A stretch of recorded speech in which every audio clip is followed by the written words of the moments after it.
Assalamualaikum warahmatullahi wabarakatuh. Good afternoon, everyone. Good afternoon, Mr. Tatang and class. Now we would like to present our paper review on analysis of the effect of innovation strategy and technological turbulence in competitive capabilities and organizational innovativeness in technology forms by Kudret and Zafar. So let us introduce our group, consists of Marcellina and me, Rizki Munawara. So the aim of the research is to investigate and analyze how there are successful in industry forms of manufacturing sector in Turkey, that is in order of emerging countries, against rivalry in terms of both technological and innovation strategy. Next slide. Innovation from technology development will lead organization to get more meaningful goals. Organizational change based on technological development. This is cause new goods and service to be produced and everyone feels this change. Organizational innovation,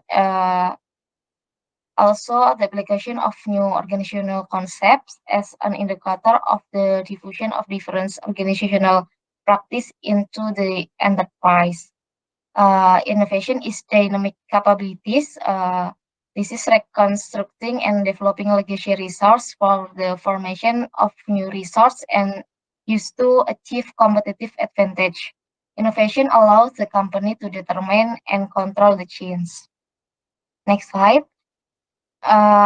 In this paper, explain some literature review.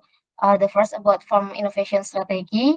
Innovation to be defined as a process is also an effect to plan, implement, eliminate problem, and take action. And the second, this paper review explain about technological turbulence.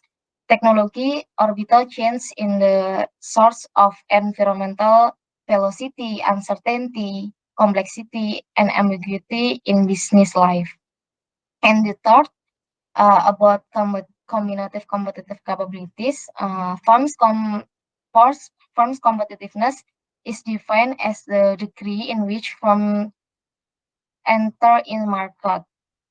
They achieve a competitive advantage by acquiring valuable, rare, non-sustainable resource from the external environment.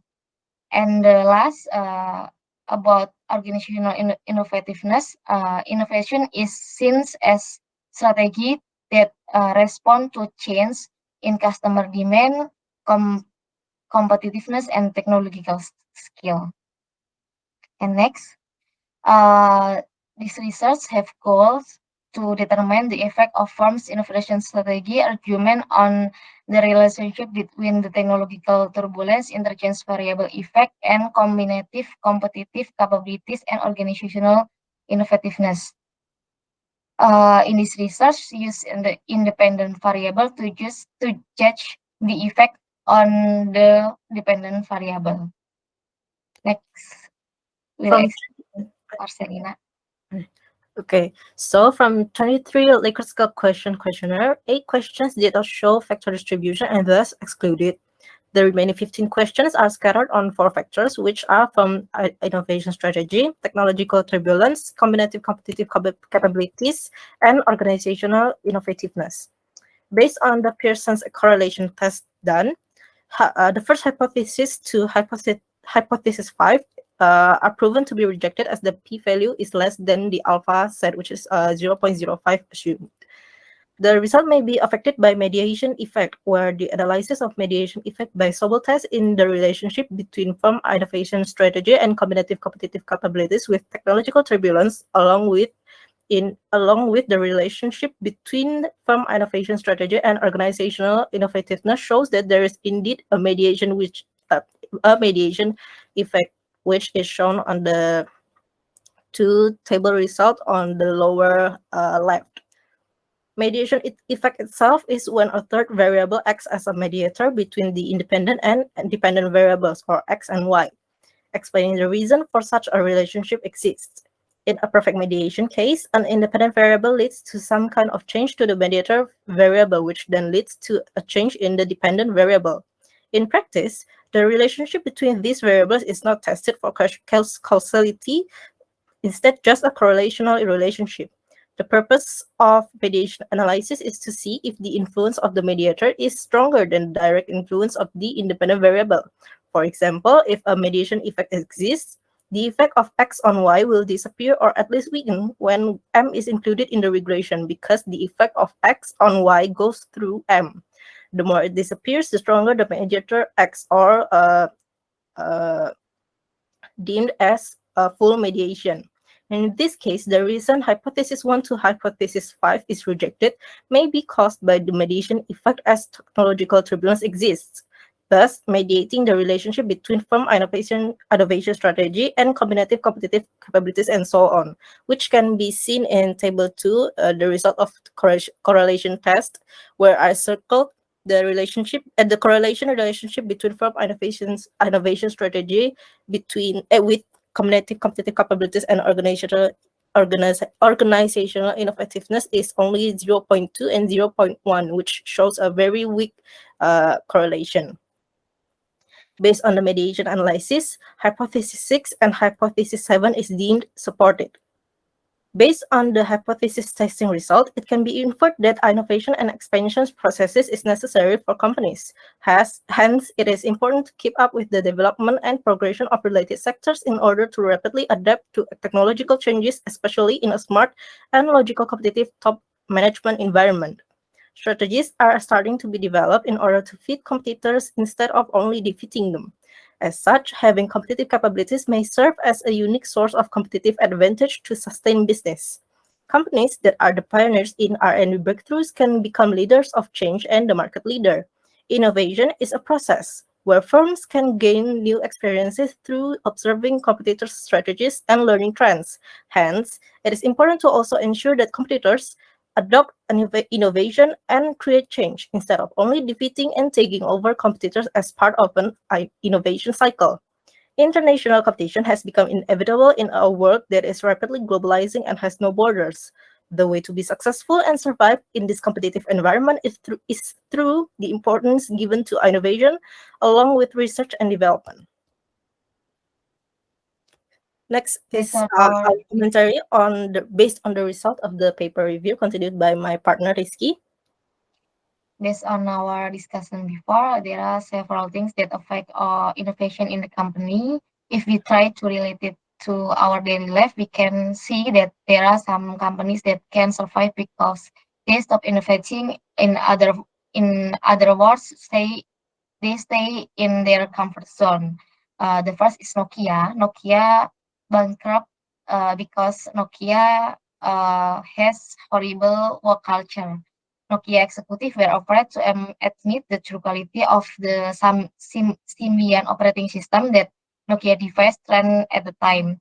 They are worried that if they admit his investors, player, and especially user will leave Nokia.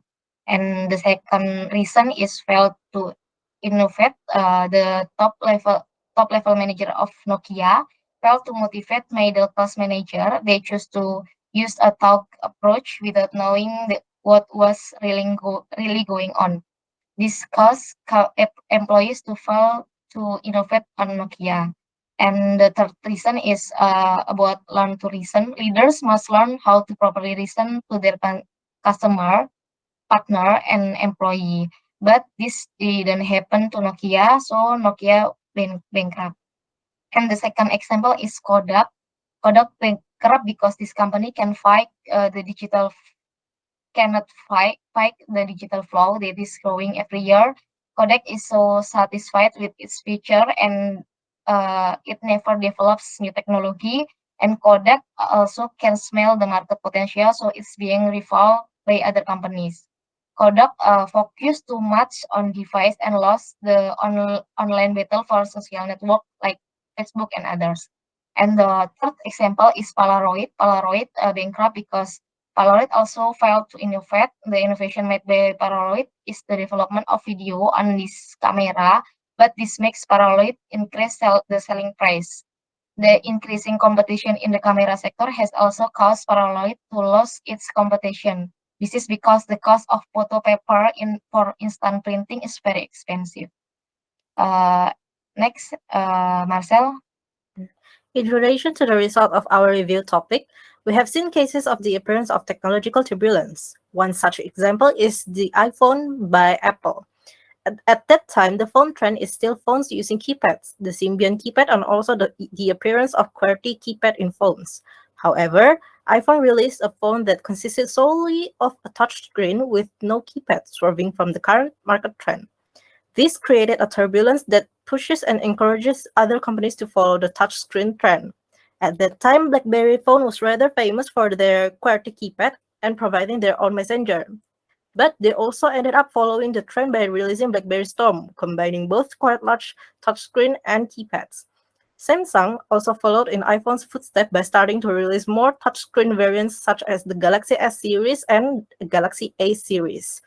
Where the phone market used to be between Nokia and Sony only, it transitioned into a battle between iPhone and Samsung with their solely touchscreen phone. They encourage each other to develop new features such as the use of Gorilla Glass, bigger battery capacity, new chips, and as such, while they are both competing, they are also pushing each other to grow. However, we believe that the smartphone industry is currently at a stalemate, as we have not seen another technological turbulence occurs. As we have seen, the pioneer or market leaders can fall when there is no innovation or growth proven by Nokia. Another such example of technological turbulence is Tesla. While they are not the first car company to create electric cars, they became a technological turbulence by releasing electric cars with a luxurious design. At first, electric cars we see in the market or conventions are rather small and compact, as they are limited by budget and to consideration of the battery capacity. By taking the risk, Tesla has become the leading electric car company, making electric cars more mainstream and pushes other large cars company to also release electric cars with better design, such as the Hyundai Kona, Nissan Leaf, and even Lamborghini.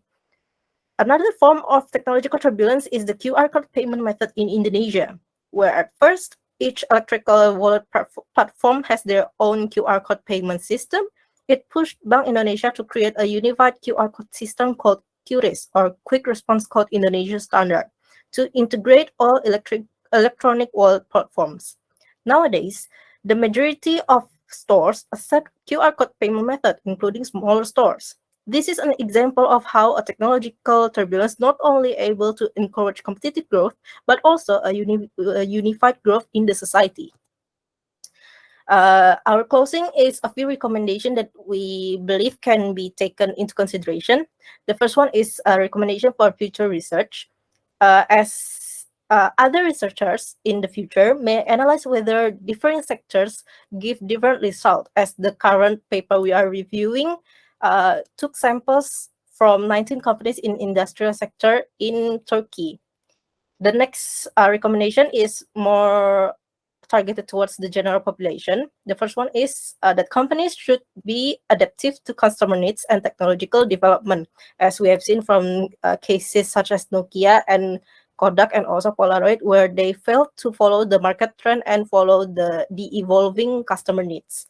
The second recommendation is that companies should start to modify their strategies to be more competitive and encouraging each other instead of only focusing on competing and combating other companies.